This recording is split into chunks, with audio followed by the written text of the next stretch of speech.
equacions de segon grau incompletes quan falta la C. O sigui, quan el terme independent, el número que no té lletra, és 0. No hi ha terme independent. Tenim monomi de grau 2 perquè aquest té un 2, monomi de grau 1 perquè hi ha una lletra, hi ha la x i no hi ha exponent, per tant és un exponent 1. I el que fem en aquests casos és factoritzar. I què vol dir factoritzar? Extreure de tots els monomis la part que tenen en comú. I aquí sempre passarà el mateix. Com que aquest és x2 i aquest és x, això vol dir x per x i això és x. Què tenen en comú x per x i per altra banda x? Doncs que els dos monomis tenen x. Llavors, una d'aquestes x surt aquí fora. Si li traiem una x aquí, perquè això és x per x, si li traiem una x fora, aquí en quedarà una, i si li traiem aquesta x, no n'hi haurà cap.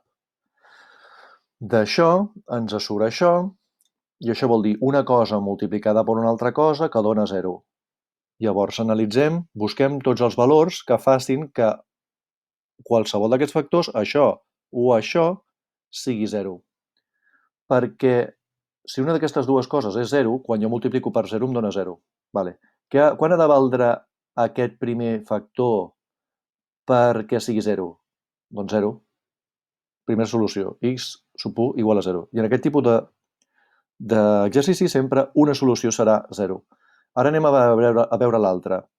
Quin és el valor de la x que fa que el segon factor, o sigui, el que hi ha dins del parèntesi, sigui 0? Doncs igualem això, que hi havia al parèntesis, a 0, i aïllem la x.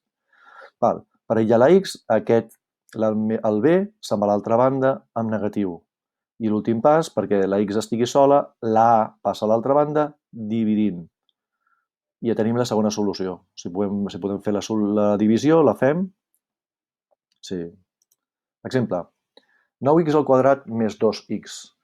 Veurem que tots els casos és el mateix. 9x al quadrat més 2x, com que aquí hi ha x per x, o sigui x al quadrat, i aquí x, sempre podem treure una x, fora del parèntesis, el factor comú, traiem el factor comú, el que tenen en comú els dos monomis.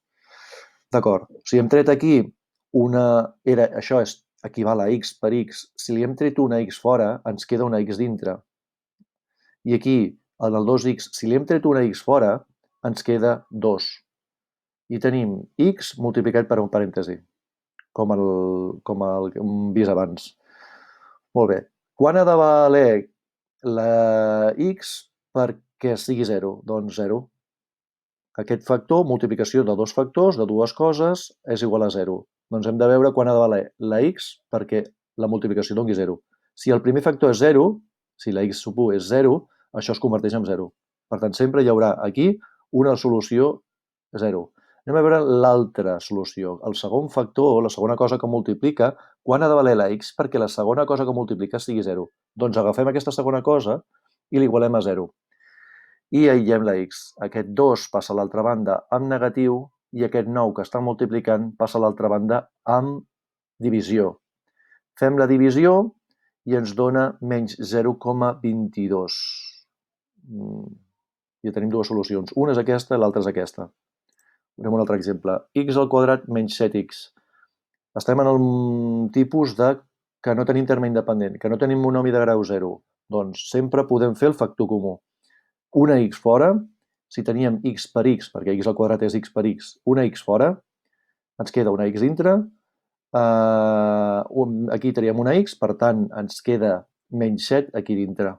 Hem tret el que tenien en comú aquests dos monomis i ens queda el mateix, però traient-li una x. Llavors, quan ha de valer el primer factor perquè sigui 0? 0. Quan ha de valer el segon factor, o sigui, tot el parèntesi, quan ha de valer la x perquè tot el segon factor sigui 0? Doncs agafem el segon factor, el parèntesi, i l'igualem a 0. I aïllem la x. Aquest menys 7 passa a l'altra banda, canviem de signe i ja tenim les dues solucions. I ja està.